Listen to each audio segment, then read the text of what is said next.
Right now, there's an abundance of things happening in the gaming industry that I don't think a lot of people really expected. I mean, whose bingo card had Microsoft buying Activision like first thing at the beginning of the year? I don't think any of us had that, and none of us really have any idea what's going to happen in the future. But I can tell you this: I think that what we're going to see is a continuation of Microsoft to do what Microsoft is doing, which is buying and spending money because they don't have to really worry about return on anything right now, and that's a big thing to really kind of look at. When you look at how these companies are run, Sony is really dependent on PlayStation being great right now, doing things that they can do right now. This is why I keep saying PlayStation probably no time soon, if ever, will do day one big AAA releases into their service, because as a company they can't afford to take the hit of not having a bunch of money come in every time they release a game. Imagine you're a company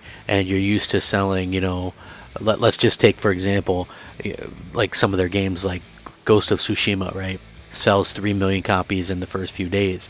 Now imagine, that game cost $150 million to make, and you had it day one in your thing, and instead of selling 3 million copies, it only sells 500,000 copies, but you got some subscribers, or, maybe they bought a 1 month subscription to play a game that would normally they would spend $70 on. Instead, they're spending $10, and then, resubscribing later when something else comes out that they want to play. So this is a real threat to them, and it's a real problem going forward. Now, Microsoft, on the other hand, have this announcement out, and I think it really goes hand in hand with what their idea is for the future. And their idea is something that doesn't have to happen this instant. It's setting themselves up for down the road. And that could be a good thing for them, but also, like I said, it can also be a very bad thing for Sony. This was a heck of an announcement when I saw this, and I was like, how did I miss this? But, it's going to be a video you don't want to miss. Hey there, everyone, I'm the Crapgamer, and of course, this is Crapgamer Reviews, your home for gaming news, opinions, reviews, and much more. You'll probably notice a few cool changes around here, but hopefully that doesn't stop you from giving us a like. Hey, why not, right? And possibly maybe even consider subscribing if you haven't already done so. Thank you so much for choosing to spend some of your free time with me today. It really does mean a lot. And, like I said, a simple like is all I ask for, because, at the end of the day, that helps out the channel, and it really kind of makes me feel good about, the things that I've do around here in terms of being able to continue to make videos. Like, that's the main point of all of this stuff, is to make videos and to want to continue to do that. And if you feel like everybody hates your stuff, I just feel like you're not probably going to do a good job of doing that. So hopefully we can continue to do some of these things in the future, and I hope that we can continue to, get lots of more content and stuff like that. So with that being said, why don't we go ahead and get started, huh? Because this is a very, very, very interesting topic. And one of the things that I saw that was just like, oh wow, that really kind of goes in the show, and could lead to, exclusivity on stuff even like Call of Duty. I know we've been kind of going back and forth on that a little bit. Like I said, I feel one way. I feel like they should have Call of Duty on PlayStation, but I'm not 100% there. I'm like, it's like 50-50 right now. And now Xbox boss says the acquisition of Activision isn't about any kind of short-term results, which is bad news for Sony, because they're willing to take losses for a while in order to build something up for the future. So in a conference call, Phil Spencer, CEO of Microsoft Gaming and head of Xbox, talked about the recent Activision Blizzard acquisition and how it helps them reach out to a newer market. So yeah, like I said, this is very interesting indeed. Just when everyone thought that Microsoft would be done with the studio acquisitions for a while after purchasing ZeniMax, of course, the parent company of Bethesda last year, the software giant and parent company of Xbox shocked everyone this week by announcing the acquisition of Activision Blizzard. Phil Spencer, CEO of Microsoft and head of Xbox, recently shared his thoughts about the deal, speaking in a conference call, which was also attended by Satya Nadella, chairman and CEO of Microsoft, Bobby Kotick, CEO of Activision Blizzard, and Amy Hood, EVP and CFO of Microsoft. Spencer shared his thoughts about the Activision Blizzard acquisition. Spencer started by expressing how exciting the news is for everyone, and that Microsoft Gaming will become the world's third largest company, right behind China's Tencent and Japan's Sony, with the acquisition of Activision Blizzard. He also strongly reiterated that the deal is not about short-term results, saying, and I quote, "I'll reinforce that this is not about short-term results. We have seen Activision Blizzard's product roadmap and are incredibly enthusiastic about what the teams are creating and the company's pipeline over many years to come.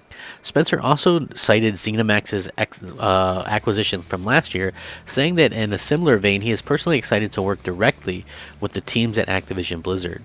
We have seen a strong recent performance from our existing ZeniMax and Xbox Game Studios games and are well positioned as the stewards of Activision Blizzard's great franchises, he said. He also reaffirmed that Microsoft and Xbox are all about putting players at the center of everything they do. The transaction is going to be fantastic for their existing player base and also to new audiences via innovative experiences such as bringing Activision Blizzard's catalog through their streaming services and such. He added, "It doesn't stop there.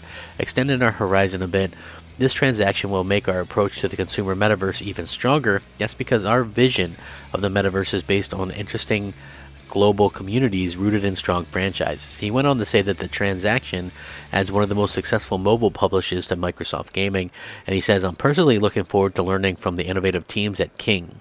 Spencer also ended his portion of the talk by mentioning that he is excited to work with talented teams at Activision Blizzard with the same approach they extend to every member of Microsoft family, and that they are looking to ensure that the teams feel supported, safe, and engaged in every aspect of their work moving forward. So again, the fact of the matter that what we're seeing is a situation where, Microsoft really hasn't done much in terms of say, hey, well, here's what we expect to do. Here's what we expect for everybody to kind of buy into what we're doing.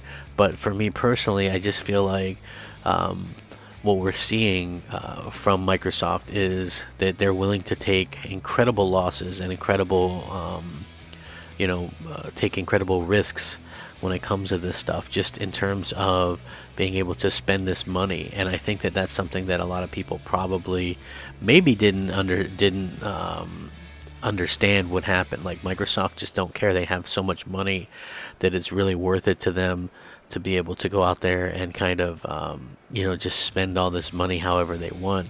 And I think that that's something that they'll probably continue to do as time goes on, because why not? If you want to invest in your company, I think it makes sense to be able to invest and have people kind of just say, hey, you don't have to make this back right now. Like, that makes it even more so to me in in my opinion. Like, at the end of the day, this is just stuff that I feel like Microsoft and Sony are going to continue to kind of battle it out. But the fact that Microsoft is completely free to do whatever they want in terms of, hey, we don't have to make this back, I think that could bode badly for for Sony and getting stuff like Call of Duty. Like, the more I look at it. So I still think that it is 50-50 long term. I still think that there's not like a ton to worry about short term, because Call of Duty is going to be going obviously on PlayStation for the foreseeable future. We just have to kind of wait and see when it comes to some of these other things. Like, that's the thing that most people probably don't understand. And hopefully we can see something before too long. I do hope that we get some kind of answer to it. I know, because it kind of being stuck in limbo kind of sucks, but I do think that we'll get some kind of answer to what's going on before too long. So I do hope that you guys understand what I'm talking about when I talk about this kind of stuff. Like I said, why would it be bad for Sony? Just to kind of summarize, well, if they're willing to take losses, it means that they're willing to not put their stuff on Sony platforms. So I think that that's something to kind of consider and to kind of take into consideration as well. So with that being said, I would love to hear you guys' thoughts and opinions on this. Like, for me personally, I think that it makes a lot of sense for Microsoft to be willing to take some losses out of this and to just see what happens in the future. I would just love to see that, and I do hope that that they continue to kind of build up and things like that. For me personally, I would love to see Call of Duty. I know I'm an Xbox fan, but I would still love to see Call of Duty on everything. And I think it would kind of suck to have it off of PlayStation and this game that's like this tentpole for everybody, for so many millions of people each year, for this game to just do like piss poor. You know, I think that kind of sucks. You know, so I do hope that we continue to see some, you know, some cool stuff, and I think that, you know, it would be a lot of fun to kind of go out there and just see what happens. You know. Anyway, I'm gonna link this. You guys can check it out. Let me know what you think, because I think it is like just one of those things that is impressive as hell.